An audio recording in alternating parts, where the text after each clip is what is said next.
Altitude Wallet Quick Tour. The first drop-down menu, File.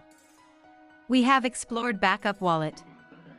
We skip the next 3 submenus for now, and will be share in advance videos. The last 2 submenus are self-explanatory. Under Language submenu, there are many options to choose from.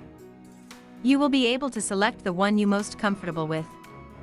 Similarly with Display Currency submenu, the choices are virtually endless with selected fiat currencies and cryptocurrencies.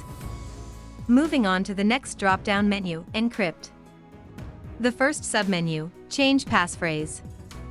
Change to a new passphrase must be done if you suspect your current passphrase has been compromised or is no longer secure. The familiar Change Passphrase or Change Password dialog box appears.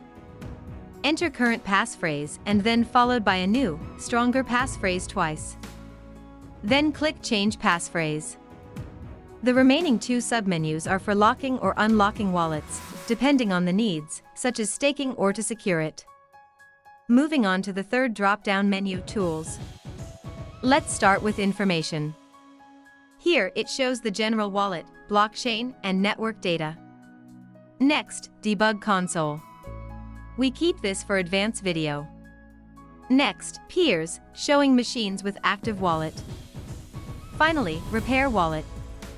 This is helpful once there is issue with the wallet. We skip this for advance as well. The last drop-down menu, Help. The top 2 submenus are for checking updates, for Metrix Core and Altitude Wallet respectively.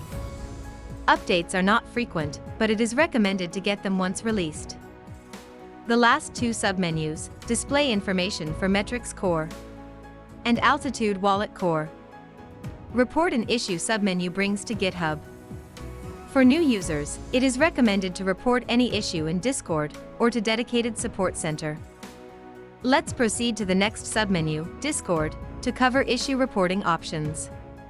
Clicking Discord submenu brings to the exciting Discord community, Metroids. Inside, there are several sections neatly arranged for easy access. Most discussions happen at Metrix Discussion or at General Discussion. Under Metrix Links, there are a list of all the latest and important links with regard to MRX. Issues can be highlighted or discussed in Metrix Discussion. However, it is recommended to log the issue at Support Center, accessed through this link. A ticket will be issued and tracked for each report.